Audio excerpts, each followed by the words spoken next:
며칠 후면 우리는 아기 예수가 태어나신 크리스마스를 맞이하게 됩니다. 크리스마스는 인류의 죄를 구하시려고 아기 예수가 이 땅에 오신 날입니다.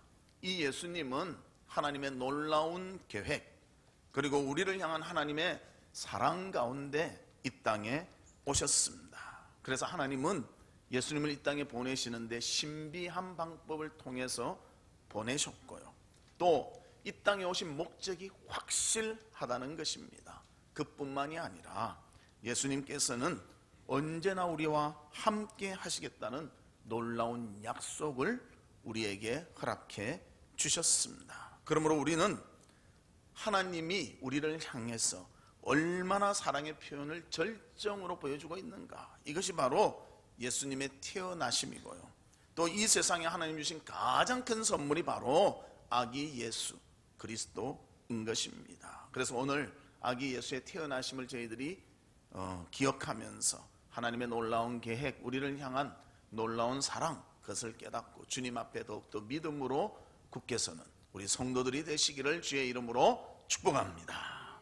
그러면 첫 번째로 아기 예수의 탄생은 신비한 탄생이라는 것입니다. 예수님은 사람 사이에서 태어난 사람이 아니라는 것입니다.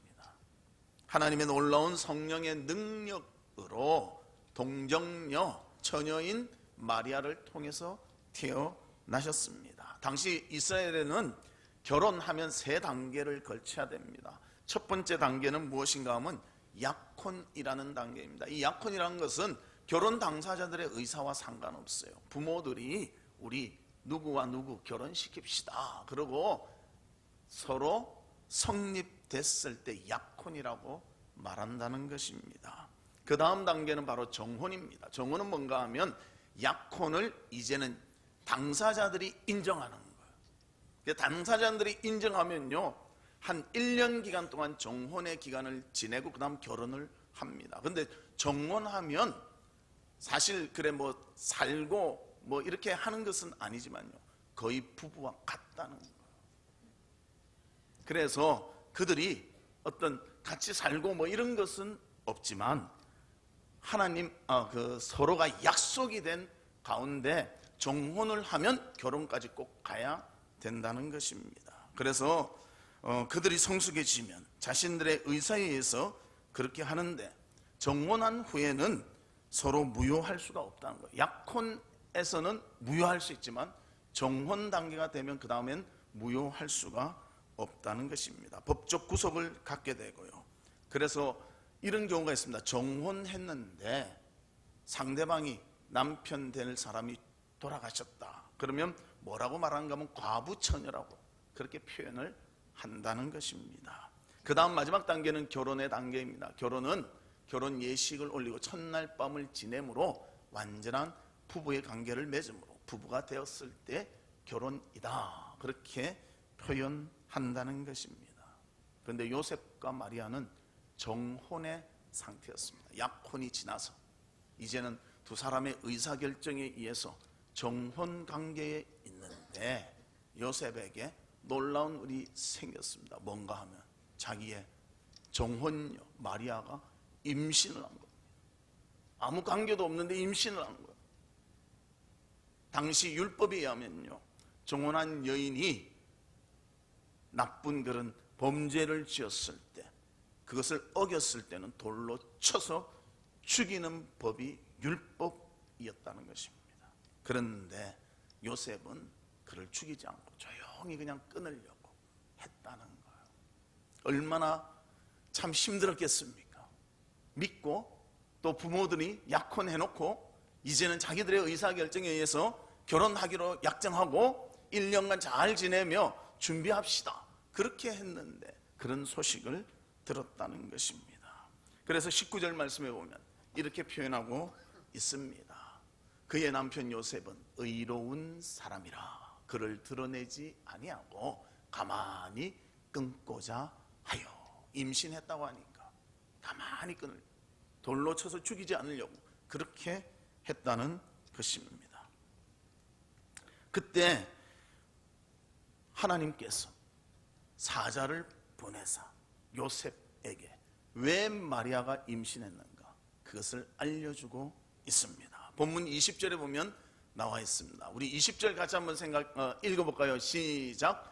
이 일을 생각할 때에 주의 사자가 현몽하여 이르되 다윗의 자손 요셉아, 내 아내 마리아 데려오기를 무서워하지 말라. 그에게 잉태된 자는 성령으로 된 것이라.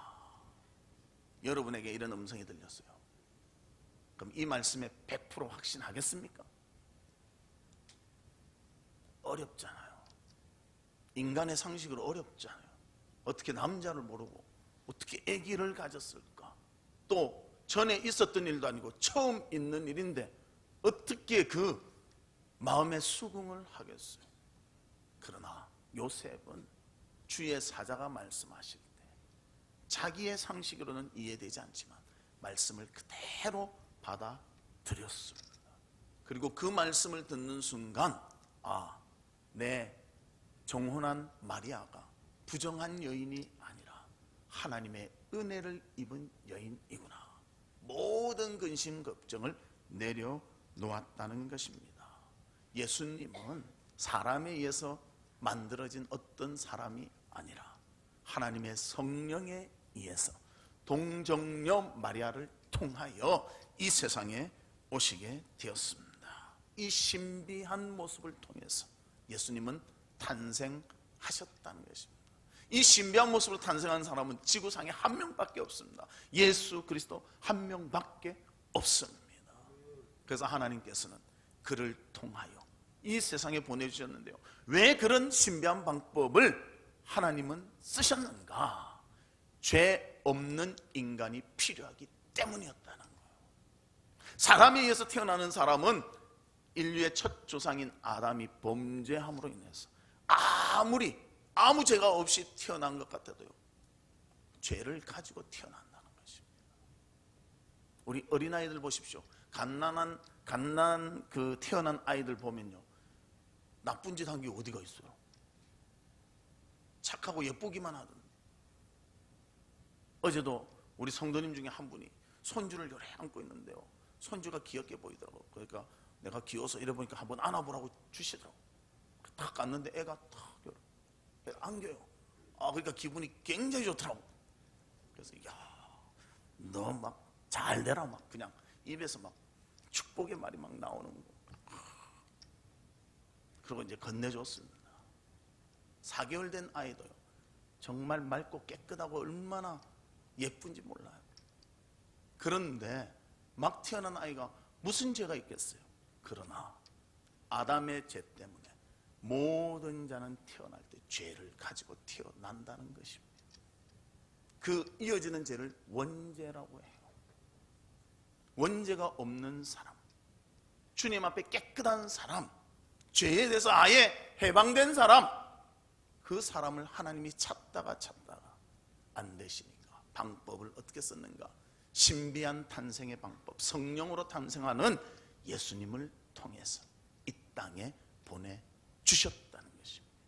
그리고 그가 우리의 죄를 담당할 수 있는 자격이 있었다는 거예요. 그래서 이 모든 것이 하나님의 계획이요, 하나님의 놀라운 사랑이 예수 그리스도의 신비한 탄생에 깃들어져 있다는 것입니다. 그러면 두 번째로 예수 그리스도의 탄생은 어떠한가? 그 탄생에 분명한 목적이 있었다는 것이죠. 우리 보통 사람이 태어났을 때 유스 안 합니다. 맞죠? 뭐 예를 들면 무슨 왕자가 태어났다면 누구의 왕자가 태어났습니다, 그러죠. 이 왕자는 나중에 최고의 우리나라 과학자가 될 것입니다, 이런 말 절대 안 합니다. 맞죠? 사람 죽을 때는 그런 말 해요. 그의 업적이나 한 것을 보니까 이 사람은 위대한 과학자였다, 뭐 위대한 의사였다, 위대한 정치가였다, 이런 명칭이 붙지만요, 태어난 사람에 대해서는 붙이질 않아요. 그러나 예수님은 태어날 때부터 분명한 목적이 있었다는 거예요. 죄 없는 사람으로 태어나셔서 우리의 죄를 해결하시기 위한 목적을 가지고 태어날 때부터 가지고 태어나셨다는 겁니다. 그래서 아브라함과 다윗의 자손 메시아의 탄생을 하나님께서 이름을 먼저 지어 주셨습니다. 본문 21절에 보면 나와 있습니다. 아들을 낳으리니 이름을 예수라 하라. 이는 그가 자기 백성을 그들의 죄에서 구원할 자이심이라 하니라. 이름을 아예 예수라고 붙여주셨어요. 예수란 이름의 뜻은 구원자라는 뜻입니다. 아담의 범죄로 인해서 많은 사람들이 죄의 얼매여서 헤어나지 못하고 있을 때에 하나님께서는 그의 아들 예수 그리스도를 통하여 구원을 얻도록 하기 위하여 그 아들을 목적 있는 아들로 이 세상에 보내주셨습니다. 세상에 어떤 사람도 스스로 구원받을 수 없습니다. 어떤 사람도 죄에 대해서 자유로울 수가 없었습니다. 그러나 죄를 해결할 수 있는 분은 오직 죄 없는 사람, 그가 우리의 죄를 대신해서 대가를 치를 때 죄가 사해질 수 있었다는 것입니다. 그래서 하나님은 그의 아들을 보내사 우리의 죄값을 치르게 하셨습니다. 예수님이 오심은, 태어나심은 우리 죄인의 자기 백성을 죄에서 구원하시기 위한 일이었다는 것입니다. 그래서 누가복음 2장 14절에서도 말씀하고 있습니다. 우리 같이 읽어볼까요? 시작. 지극히 높은 곳에서는 하나님께 영광이요 땅에서는 하나님이 기뻐하신 사람들 중에 평화로다. 지극히 높은 곳에서 구원주가 태어나셨기에 하나님께는 영광이요 우리 사람들 사이는 진정한 평화가 있게 되었다는 것을 말씀해주고 있습니다. 우리 성도님들은 어떻습니까? 성탄절을 맞이할 때 마음의 가짐이 어떻습니까? 또 크리스마스가 오는구나. 무엇이 먼저 생각납니까? 제가 보면요, 우리 성도들보다 백화점 사람들이 더 좋아하는 것 같아요. 예.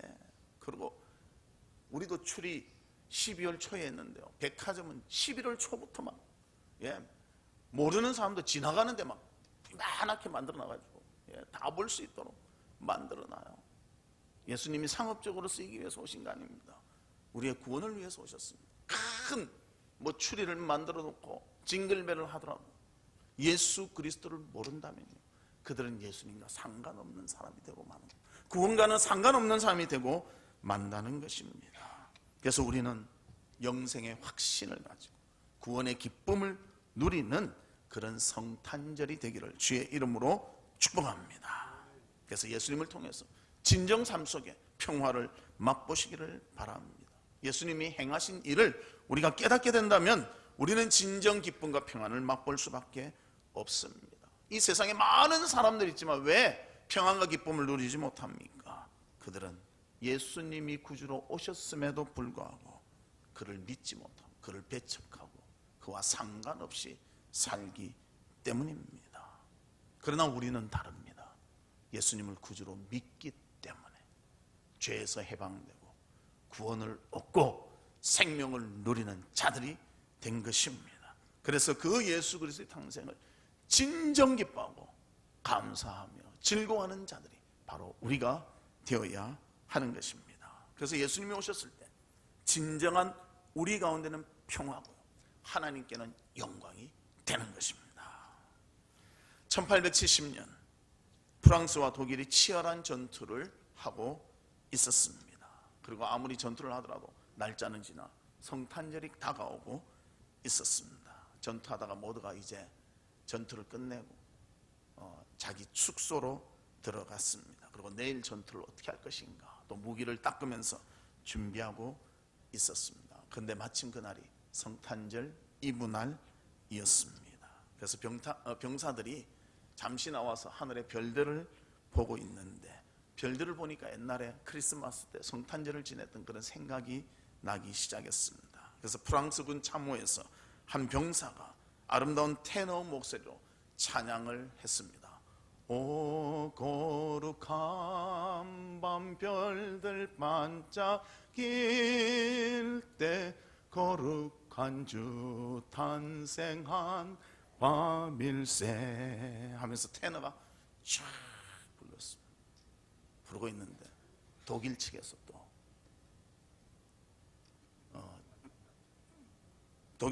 또 다른 사람이 또 노래를 부르기 시작합니다.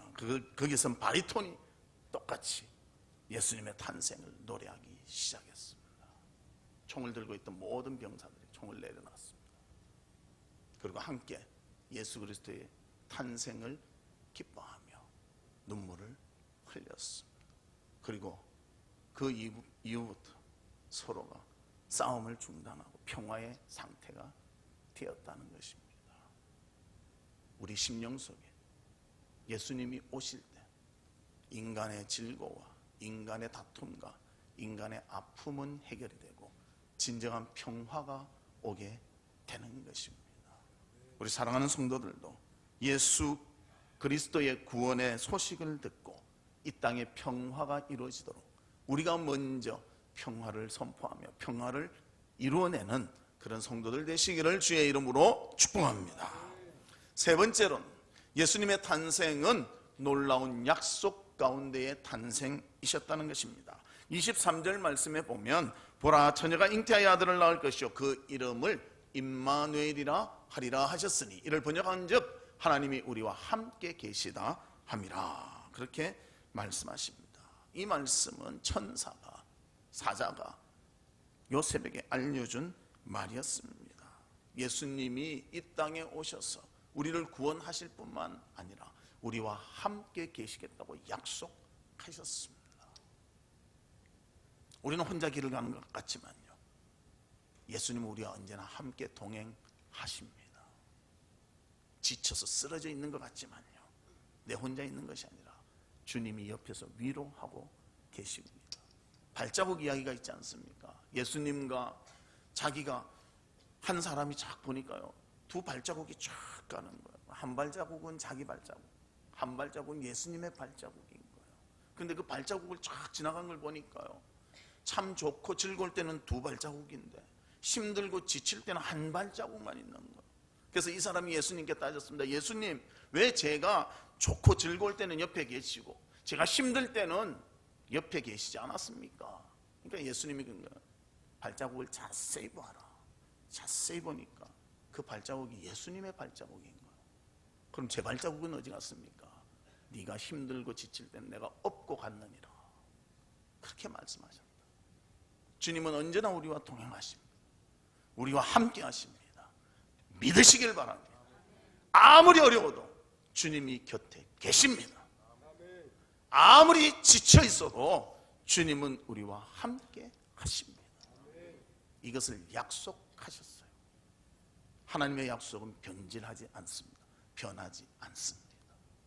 우리가 느끼지 못할 것, 엎혀놓고는 내 발인 줄 아는 것, 그러나 하나님께서는 우리와 동행하시며 우리의 모든 것을 지켜보아여 주십니다. 2000년 전에 오신 그 예수님, 예루살렘에도 평화를 주셨지만 우리에게도 평화를 주시고 우리와 함께 해주시며 지금까지도 동행해 주시는 그러한 예수님이십니다. 그래서 마태복음 28장 20절에도 보면 이렇게 말씀하십니다. 내가 너희에게 분부한 모든 것을 가르쳐 지키게 하라.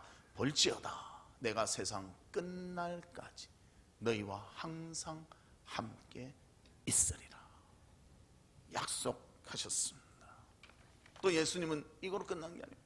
승천하시면서요, 또 함께 하실 성령님까지 보내주셨습니다. 요한복음 14장 16절에서 17절에 보면 내가 아버지께 구하겠으니 그가 또 다른 보혜사를 너희에게 주사 영원토록 너희와 함께 있게 하리니 그는 진리의 영이라. 세상은 능히 그를 받지 못하나니 이는 그를 보지도 못하고 알지도 못함이라. 그러나 너희는 그를 아나니 그는 너희와 함께 거하시며 또 너희 속에 계시겠음이라. 할렐루야. 세상 사람들과는 동행하지 않지만 믿는 우리와는 동행하시는 성령님이심을 우리에게 알려주고 있습니다.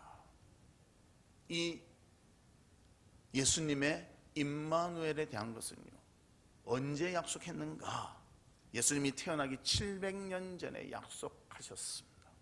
그래서 이사야 선지자의 예언에 나타나 있는데요, 유다 나라에 아하스라는 왕이 통치할 때에 그는 우상을 섬겼던 왕이었습니다. 그래서 하나님은 그 우상 섬기는 것을 깨닫고 주께로 돌아오기 위해서 아람 나라를 통하여 예루살렘을 공격합니다. 그런데 그 예루살렘이 적의 손에 아직은 넘어가지 않고 마지막 막 버티고 있을 때 하나님께서 말씀하십니다. 이제 우상을 버리고 나를 따르라. 그러면 너를 구원해 주겠다. 그런데도 아하스 왕은 하나님의 말씀을 듣지를 않습니다. 그래서 이사야 7장 4절 말씀에 보면 이렇게 말합니다. 그에게 이르기를 너는 삼가며 조용하라. 르신과 아람과 르말리아의 아들이 심히 노할지라도 이들은 연기나는 두 부직갱이 그루터기에 불과하니 두려워하지 말라. 낙심하지 말라. 아람의 군대가 세게 이스라엘을 막 포위하더라도 불탄 부직갱이는요 툭 꺼내면 부러져. 아무 힘이 없다.